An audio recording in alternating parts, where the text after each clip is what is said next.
Todo aquele, pois, que escuta estas minhas palavras e as pratica, assemelhá-lo-ei ao homem prudente, que edificou a sua casa sobre a rocha. E desceu a chuva, correram os rios, e sopraram os ventos, e combateram aquela casa, e não caiu, porque estava edificada sobre a rocha. Aquele que ouve estas minhas palavras, e as não cumpre, compará-lo-ei ao homem insensato, que edificou a sua casa sobre a areia. Desceu a chuva, correram-se os rios, e sopraram-se os ventos, e combateram aquela casa, e caiu, e foi grande aquela queda. E aconteceu que, concluindo Jesus esse discurso, a multidão se admirou da sua doutrina, porquanto os ensinava como tendo autoridade, e não somente como os escribas. Oremos ao Senhor. Pai, em nome do Senhor Jesus, a tua palavra, papai, foi mencionada. Aleluia. A sua santa escritura foi aberta e repartida entre todos nós. Agora eu venho lhe pedir, papai, que por meio do seu Espírito Santo nós possamos ser guiados nessa noite, papai, de acordo com o centro da sua vontade. Oh, papai, que a sua palavra possa ir de encontro a cada um de nós, nos fortalece, nos capacita, que ela possa ser como uma espada de dois gumes, que penetra a divisão da alma e do espírito, separando aquilo que é meu e aquilo que é espiritual. Visita as nossas vidas, nos fortalece, é o que eu te peço, no nome do Senhor Jesus. Amém. Os irmãos podem se sentar. Lindo Jesus, maravilhoso. Aleluia, glória a Deus. Quando nós olhamos, meus irmãos, para o ministério do Senhor Jesus, nós vemos que ele veio à terra não para revogar a lei de Moisés, mas para cumprir a lei. E além de cumprir a lei, como um judeu, como aquele que veio no tempo da lei, ele também veio elevar a lei do Senhor. Ou seja, lei essa que outrora ela é escrita em pedras, mas hoje ela é escrita nas tábuas do nosso coração. Ele veio para elevar algo que humanamente não dava certo, porque por mais que o homem tentasse cumprir toda a lei, se ele transgredisse um único mandamento, ele era réu de todos os demais. Mas Jesus vem agora para elevar isso a um nível mais elevado. Ou seja, aquele que outrora precisava ser pego no ato de adultério, para ser considerado adúltero, agora o Senhor diz: aquele que com os olhos cobiçar uma mulher que se faz adúltero, aquele que outrora precisava matar uma pessoa para se tornar um assassino, diz agora a nova lei do Senhor, que o simples fato de você matar o seu irmão com as suas palavras, você já está tirando a vida espiritual dele. Então Jesus, diferente de Moisés, que subiu ao monte e como um legislador, ele trouxe ali a lei na pedra, agora o Senhor Jesus, ele também sobe a um monte, mas diferente de Moisés, ele vai trazer as bem-aventuranças. E se nós voltarmos aqui a alguns capítulos, alguns versículos, nós vamos ver uma das partes mais lindas dos evangelhos, onde Jesus vai nos dar diversos ensinamentos, de amar o nosso próximo como a nós mesmos, de se alguém dá um tapa na sua face, você tem que dar o outro lado. Se alguém pedir para você andar ali uma milha com ele, você vai duas. Então Jesus, ele reúne aquela multidão ali no monte, e ele começa a ensinar aquela multidão. E o mais lindo é que cada ensinamento que o Senhor Jesus mencionava era diferente dos escribas, que só falavam da lei, que eram cumpridores de ritos. Não. A multidão percebia que Jesus ensinava como alguém que tinha autoridade, porque ele era o verbo vivo, e da sua boca saía palavras de vida.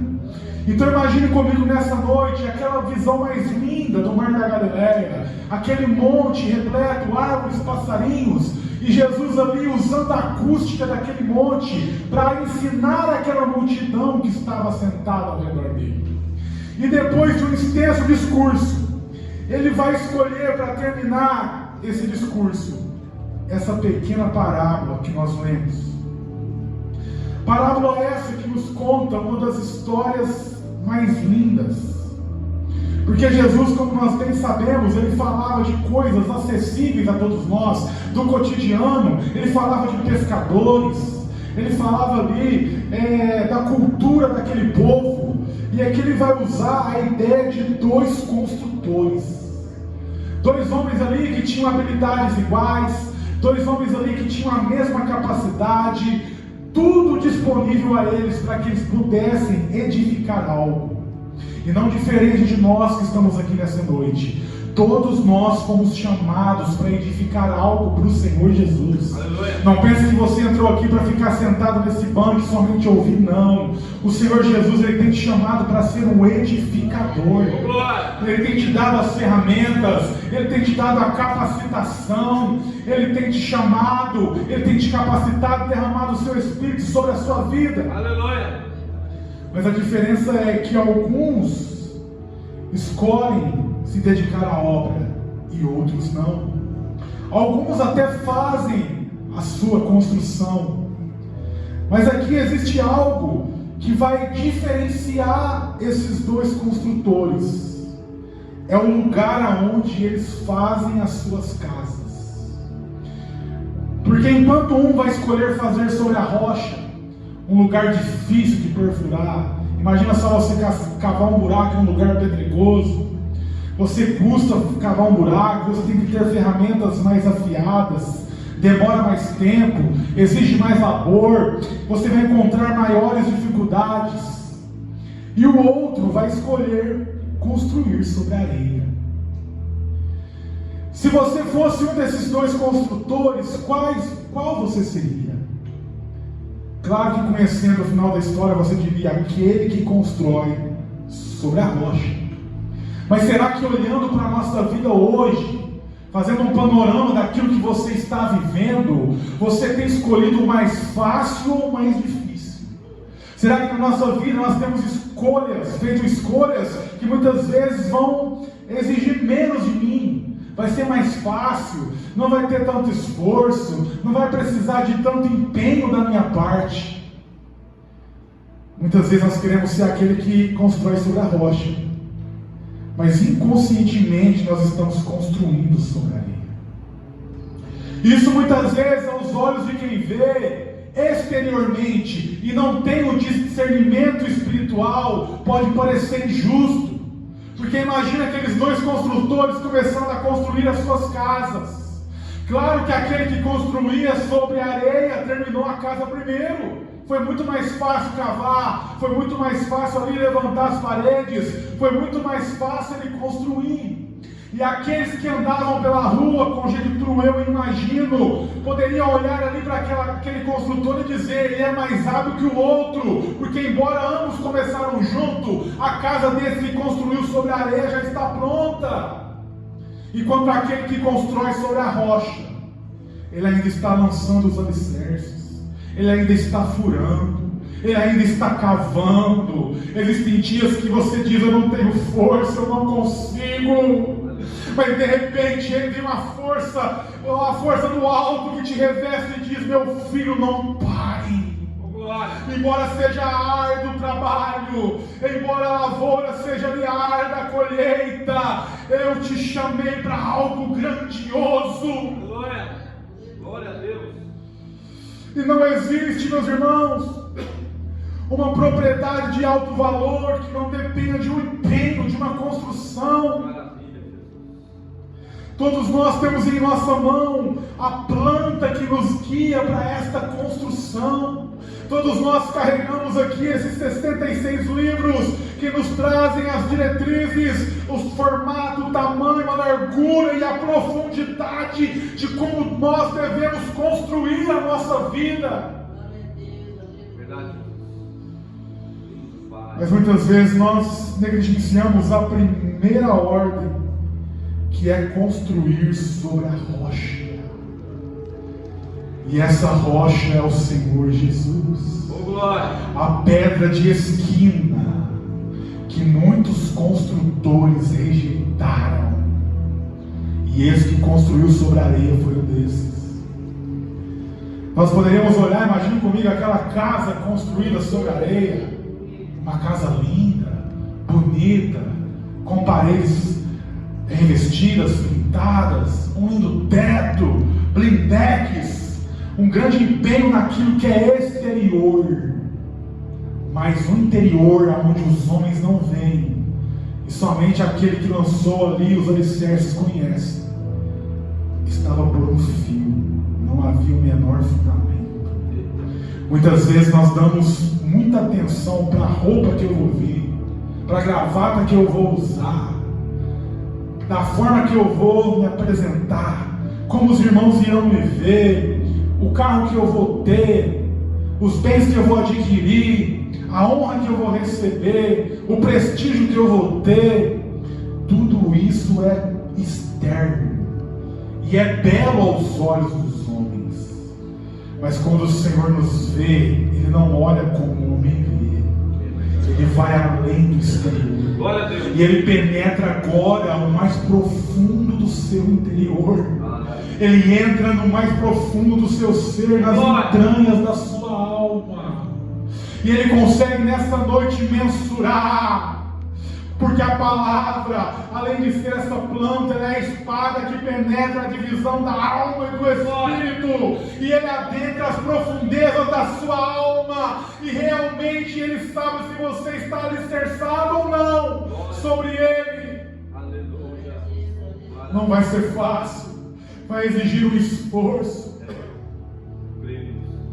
Mas uma coisa é certa: aqueles que estão fundamentados sobre a rocha estão firmados sobre Ele. Aleluia.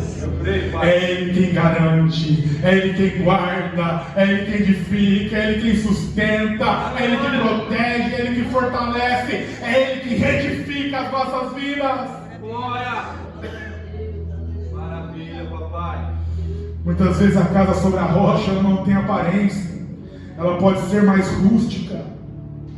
Muitas vezes ali ela não é como aquela que foi construída sobre a areia. Muito do empenho foi depositado nos alicerces, onde ninguém viu, ninguém contemplou. No secreto, quando você ora e ninguém lhe vê, como a palavra diz, quando orares, entra no teu quarto, fecha a porta e em secreto fala com Deus. E não seja ali como os publicanos, que ali oram ali nas praças, nas esquinas, gloriando a si mesmo. Não! Sim, Jesus, eu creio, papai. Oh, aleluia. Aquele que constrói sobre a rocha, aleluia, ele está firmado e preparado para o dia mau. Oh, Deus. Porque aquele que constrói sobre a areia, meus irmãos, muitas vezes é como aquele bolo que cai, aquele suco que derrama, como um soprar, algo passageiro. Tudo aquilo que é belo se desfaz e se torna em nada. Meu Deus, Santo. Mas aquele que está sobre a rocha vai descer a chuva, vai transbordar os rios e vai soprar os ventos, mas ele vai permanecer na presença de Deus, porque ele foi chamado. Ele tem fundamento na palavra de Deus. Aleluia. Quando nós falamos sobre descer a chuva, nós falamos sobre o ataque do telhado daquela casa. Aquilo que muitas vezes vem para tentar derrubar o nosso telhado.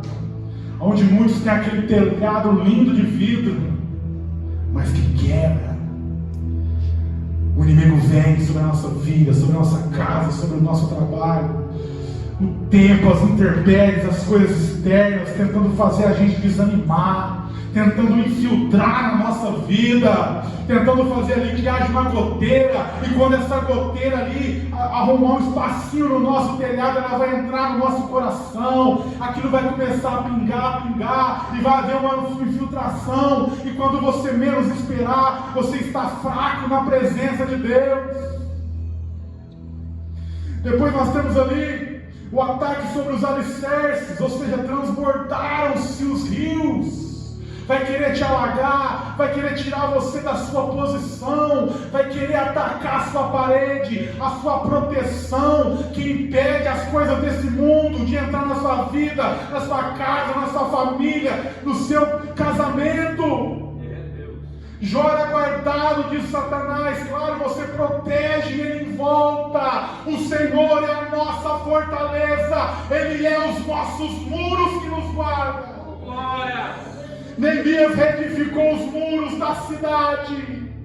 O templo já estava restaurado, mas necessitava de proteção ao redor, porque se os rios transbordarem, essa água não vai penetrar na minha casa. Oh, aleluia!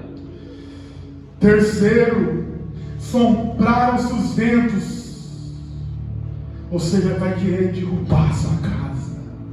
Quantos de nós não passamos por vento? Tem dias que a gente tem tanta intimidade com Deus que se acorda já falando, hoje pode se preparar que o clima está daquele jeito. Não é fácil, é difícil. Esses dias, na minha casa, esses irmãos ficaram sabendo que aconteceu um homicídio no condomínio onde eu moro. O rapaz, ele pegou a sua esposa em um ato de adultério e ele matou ali aquela pessoa que estava na casa dele, facadas. Eu lembro que esse dia, sem saber de nada, eu acordei com um peso tão grande no meu coração. Não anguste, irmãos, não anguste. E eu fui para o meu trabalho triste, eu não sabia o que é isso, eu não sou desse jeito. E ali no meu trabalho, eu comecei a colocar alguns louvores para o meu espírito me fortalecendo no foninho e tal, e aquele negócio. Quando eu chego em casa, eu vejo a reportagem lá na frente, que eu vejo que a minha esposa, ó, essa noite ainda não ficou sabendo, eu escutei uns barulhos, mas houve até morte. O inimigo, meus irmãos, ele veio para matar, roubar e destruir. Ele quer destruir famílias, ele quer destruir lares. Ele só está esperando uma brechinha para entrar e destruir aquilo que o Senhor te deu. Mas que nessa noite nós possamos nos levantar e dizer: o meu exterior vai ser um reflexo do meu interior. E não o meu exterior vai ser algo para maquiar e esconder aquilo que está no mais íntimo. Então, primeiro de tudo, eu vou fortalecer os meus alicerces. E quando a minha casa estiver bem fundamentada, naturalmente o exterior vai brilhar e vai ter luz, aleluia. Mas triste é você ter a aparência de figueira que tem folha, mas quando Jesus chegar não tem nada além de folha, não tem um fruto sequer. Os tempos que nós vivemos, meus irmãos, é muito difícil. E onde eu vim da casa do meu pai, eu vim ali alegre, louvando, de repente chegando em casa, o rapaz foi virar, me viu, jogou a minha moto no chão, quebrou o espelho. Eu caí no chão, bateu na minha perna. Eu levantei assim, oh, glória a Deus. Mas chegou alguma coisa, não, quebrou o espelho aí, não vou deixar, não precisa não. Fui lá hoje, coloquei o espelho na moto. O Senhor tem nos guardado. Verdade, Jesus. Nós precisamos olhar para tudo que acontece com a gente. Foi uma batida na perna, um espelho quebrado. Poderia ser uma moto caída no chão, numa rodovia. O Senhor tem nos guardado em todas as situações. E em tudo que acontece de ruim na nossa vida, nós temos que ver o lado bom. Cadê o Benjamin hoje? Chegou, a escola hoje fez isso, aquilo, outra carteira, não sei o quê. Eu falei, o que aconteceu de bom? Ele falou, pensar assim. Às vezes nós temos que olhar os nossos olhos acima das dificuldades e conseguir achar uma expressão de Deus em meio às lutas e provações. Em meio a essas tempestades, você conseguir olhar e desabrochar de uma flor, para o cantar de um passarinho, aleluia, e saber que Deus está te guardando. Ainda que a morte cerque ao lugar onde você mora, ainda que ela alcance aqueles que estão ali à sua direita, à sua esquerda, ali na sua casa existem anjos com espadas desembanhadas, prontos para te proteger, para te guardar e te livrar de todo o mal. O Senhor Jesus é Ele que nos guarda. A minha casa está fundamentada sobre Ele. Não é sobre a minha força humana, porque eu já teria desistido. não é sobre o meu intelecto, sobre a minha mente e a minha inteligência, não, porque eu não conseguiria. É a graça e a misericórdia dele que me sustenta todo dia. Todo dia eu acordo sem forças, mas um dia eu tenho que trabalhar, mas eu digo: Senhor, me ajuda, me sustenta mais um dia na sua presença. Oh, glória! Aleluia! Aleluia! Eu creio nisso, Pai. Nós poderemos estar em casa hoje, assistindo a televisão, jantando mais cedo, para alguém já jantou, não jantei ainda.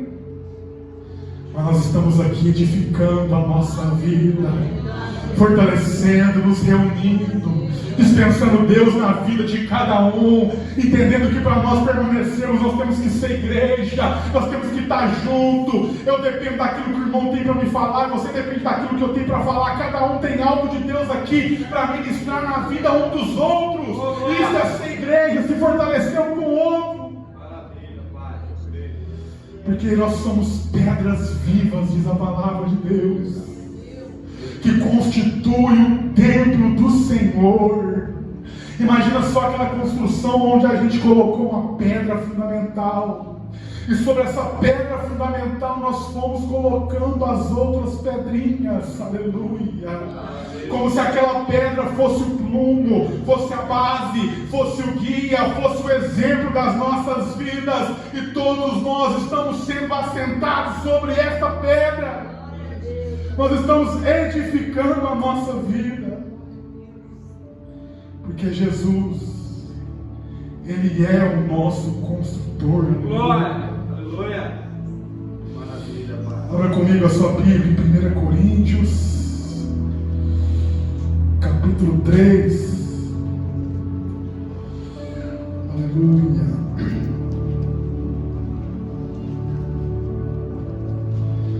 Capítulo 3, versículo 10. Versículo 9. 1 Coríntios capítulo 3, versículo 9. Olha só o que Paulo vai dizer, irmãos. Olha a sabedoria desse homem. Porque nós somos cooperadores de Deus. Vós sois lavoura de Deus, edifício de Deus. Ele está dizendo que nós somos um edifício de Deus. E cada um de nós estamos nos construindo todos os dias. Aleluia! E ele continua dizendo: segundo a graça de Deus que me foi dada, pus eu como sábio arquiteto o fundamento, e outro edifica sobre ele. Mas veja, cada um como edifica sobre ele. Cada um, meus irmãos, é responsável pela forma de edificar. Assim como Paulo hoje aqui, eu ministro sobre a sua vida e te mostro como você deve edificar. Mas cada um tem a responsabilidade de edificar o seu próprio edifício. E ele vai dizer aqui ainda, versículo 11: porque ninguém pode pôr outro fundamento além do que já está posto, o qual é Jesus Cristo. Glória! E se alguém sobre esse fundamento formar um edifício de ouro, prata, pedras preciosas, madeira, feno, palha, a obra de cada um se manifestará. Na verdade, o dia, que não é qualquer dia, a declarará, porque pelo fogo será descoberta, e o fogo aprovará qual seja a obra de cada um. Tudo aquilo que nós praticamos por meio do nosso corpo são obras que estão edificando esse edifício. Glória! Quando você levantou as suas mãos, confessou ao Senhor Jesus como seu Senhor, creu que Ele ressuscitou dos mortos, adentrou o corpo de Cristo, descendo as águas, sepultando o velho homem e nascendo a nova criatura. Sobre a sua vida foi dada uma pedra fundamental, que é Cristo. Você se tornou filho de Deus, pela sua graça Ele te aceitou, Ele te limpou, Ele te chamou, mas agora Ele também nos chama para uma responsabilidade maior, edificar sobre essa pedra que é Cristo. E Cristo é o padrão, Ele é a forma. Nós temos que ser conformados segundo a imagem de Cristo. E por meio das nossas obras, dia após dia, construir sobre essa pedra. Porque a palavra diz que aquele dia Ele vai provar as nossas vidas. Ele vai pegar esse edifício que somos nós e Ele vai provar no fogo para ver se verdadeiramente aquilo que nós usamos como matéria-prima é de grande valor. Alguns vão construir a sua casa não somente sobre areia, mas de madeira, feno e palha, enquanto outros vão construir sobre pedras preciosas, sobre ouro, sobre prata, elementos que exigem ser refinados, passados pelo fogo, lapidados. É algo lindo de se ver. Uma das coisas mais lindas é você ver a beleza de um diamante, mas mal sabemos nós pelas temperaturas que ele passou. Diamante esse que outrora era ali um pedaço de carbono, de carvão, mas aquecido a tal temperatura se tornou uma joia cristalina, de dureza tal que corta qualquer coisa, nada quebra. Neste mundo tereis aflição, mas tende bom ânimo, assim como eu venci o mundo, vocês também vencerão. Não largue essa cruz, meus irmãos. Não desista de fazer a obra de Deus. Você está edificando com pedras preciosas. Você está construindo sobre a pedra que é Cristo. E naquele dia, embora você entregue as suas obras com as mãos calejadas, você vai ser recompensado, receber um corpo de glória, um galardão, uma coroa, uma entrada triunfal no reino dos céus. Aleluia! O nosso descanso não é nessa terra. Deus não te chamou você para fazer uma casa na praia sobre areia e viver de férias enquanto você vive, como se não houvesse amanhã, e que quando você morresse a sua vida já teria se acabado. Não, Ele te chamou você para edificar coisas eternas. Ele te chamou você para edificar coisas que a traça e a ferrugem não vai corromper, mas que mesmo depois da morte vai te acompanhar. E quando você chegar naquele dia, não chegará com as mãos vazias. Está aqui, Senhor. Eu fui perseguido, caluniado, foi difícil. Quantas vezes eu fui chamado de bobo no serviço? Quantas vezes ali me chamaram de quadrado, de antiquado? Quantas vezes eu tive ali que velar pela sua palavra, pelo testemunho da minha boca, não saiu boca torpe. Eu não entrei na roda dos escarnecedores. Não foi fácil, o mundo tentou ali me desviar da sua presença. Mas eu te entrego essa pequena pedra preciosa, aleluia. A minha santidade, o meu esforço, a minha renúncia. Eu abdiquei da minha vida em vida, eu morri para mim mesmo. Mas nós vamos ouvir dele: vinde bem-vindos do meu Pai. Eu vou te conduzir às águas tranquilas. Eu vou enxugar as lágrimas, aleluia. Eu vou te mostrar agora onde você vai pisar sobre o ouro. Eu vou te mostrar a cidade santa, com as portas de pérola, onde o Senhor e a luz não necessita de sol a cidade. Ele iluminará os seus filhos. Glória. E ali por todo e todo sempre, de eternidade em eternidade, nós viveremos com Ele. Glória. Vale a pena, meus irmãos, renunciar. Eu quero que você saia daqui hoje entendendo: vale a pena sofrer pelo Evangelho de Cristo. Vale a pena se dedicar pela obra de Deus. Não é fácil lidar com pessoas, não é fácil lidar com vidas. Eu vou abandonar tudo e vou viver na casa de praia na areia. Não, mas eu vou pelejar. Vamos batendo, vamos indo, crendo que uma hora Deus vai transformar, uma hora Deus faz, uma hora Deus muda, e entendendo que o nosso descanso não é aqui. Glória. Abraão se recusava em morar em uma casa, se recusava em morar em uma cidade. Ele somente morava em tendas, porque ele dizia que ele não era deste lugar. Ele esperava o seu Senhor com a santa cidade, a Nova Jerusalém. Nós somos peregrinos nessa terra. Glória. E tudo que nós fazemos por meio do nosso corpo são obras que contribuem para edificar esse edifício. Como o sábio construtor Paulo diz, a base é Cristo, mas veja como cada um edifica a sua